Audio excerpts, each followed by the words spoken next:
How's it going, everybody? So you may have heard that many right-wing events, free speech rallies, whatever you want to call them, were canceled in the wake of Charlottesville. So, after all the violence in Charlottesville, many people who were planning these rallies got cold feet. Not just cold feet, but there was concerns for safety, the escalation of violence, and people kind of decided, you know what, we probably should just not do these events. Boston still happened, and there was a massive counter-protest. And I did a video where I said the rallies should probably pull back, right? You should probably chill out for a little bit and let things de-escalate. And that's exactly what we're seeing. But in response, we still are seeing massive protests from the left going out in the streets, most notably just the other day in San Francisco. Now, someone sent me this video, and it just, it was like nails on a chalkboard. So, fair warning, this is going to annoy the hell out of you, but take a look. I'm just filming. I'm just a journalist. Why are you on my ass, dude? Why are you on my ass? What are you doing? I'm just here covering what's going on. You guys don't want any coverage? You're trying to stop the KKK, the Nazis, right? Not from you. I'm just a journalist. Not for me, so... Oh, I forgot. No freedom of press. Who's your outlet? I have a YouTube channel, Lift the Veil 2. You can watch it right now. I have one called Lift the Veil. They attacked that. Lift the Veil, TOO. I'm live right now. Nazi, go home! Nazi, go home! They're talking about me. Go home! Nazi, go home! Nazi, go home! Nazi, go home! Nazi, go home! Nazi, go home! Woo! Come on, man.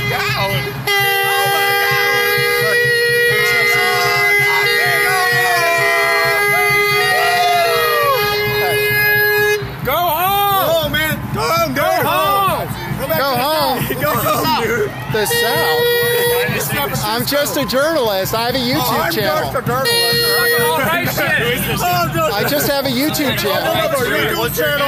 It's called Lift the Veil 2. Lift the Veil 2. TOO. But I am the main channel, Lift the Veil.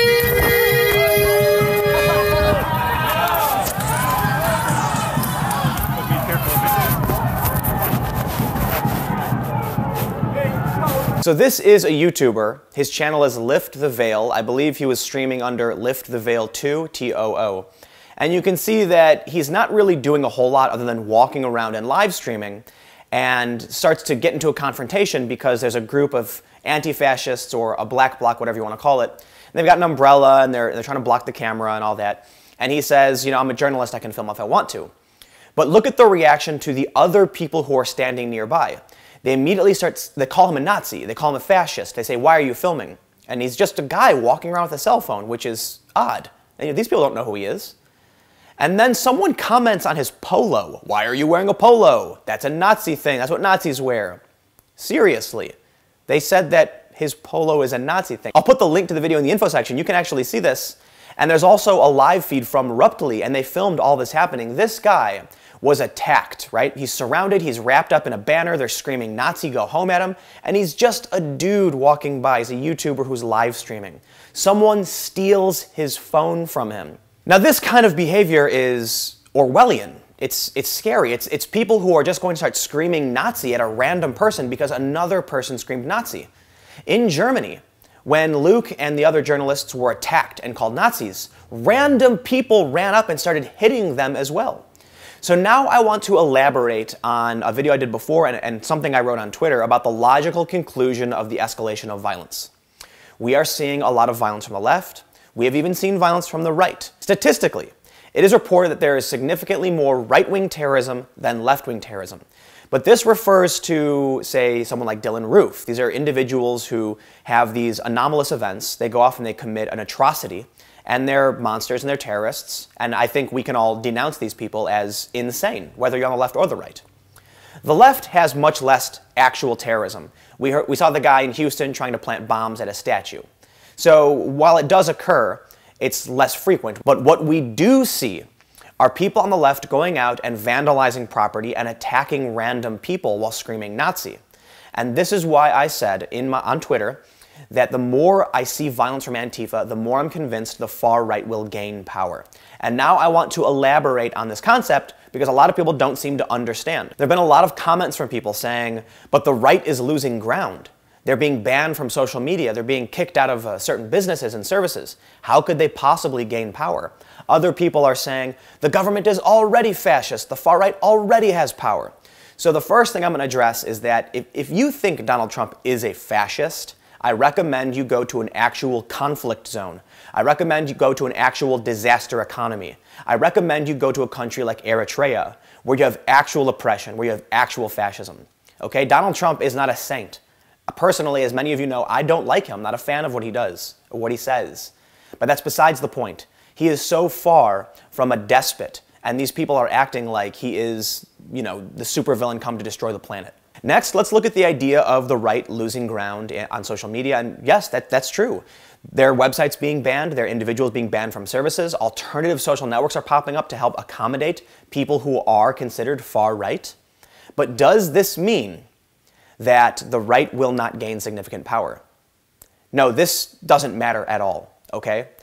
Even when these events were canceled, when these rallies were canceled following Charlottesville, we still see the left going out and committing violence, vandalism, attacking people. And as I explained in the thread, which was missed on Facebook, the average person would choose predictability over chaos, the known over the unknown, even if it is a horrifying plan, to quote the Joker. I said this in my last video. So let's think about what's going on in the streets.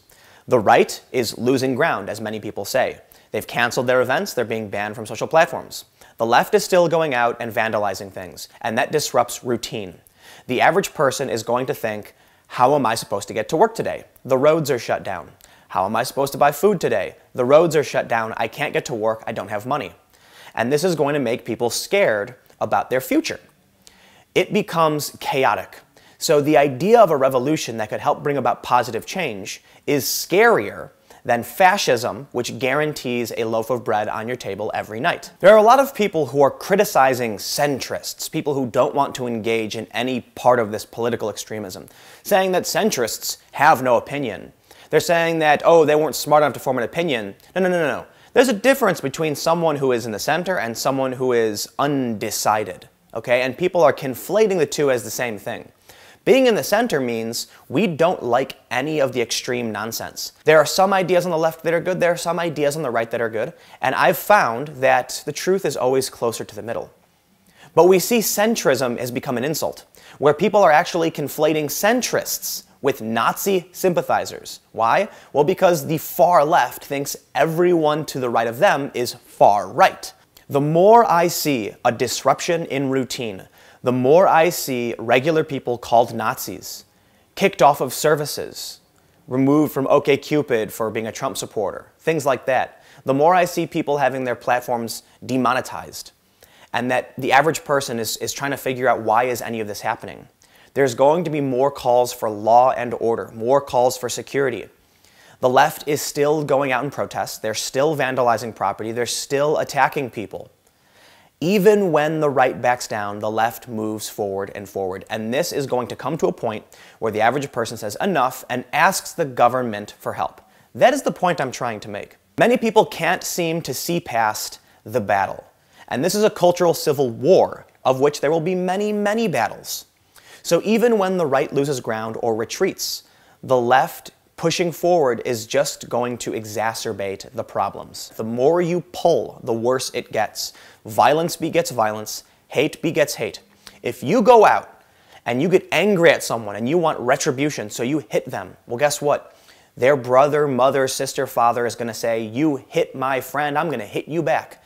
And then they hit you back. And then your family member says, how dare you hit my child, I'll hit you back. So what people aren't seeing is that even though many right-wing rallies were canceled, the left went out and made themselves look bad. But let me know what you think. Comment below, we'll keep the conversation going. Tonight, around 8 p.m., I will be doing a live stream, so stay tuned for that. You can follow me on Twitter and Instagram at Timcast. Click the like button if you like the video. You can support my work by going to timcast.com/donate. Give whatever you'd like or give nothing at all. My videos are always free and available every day at 4 p.m.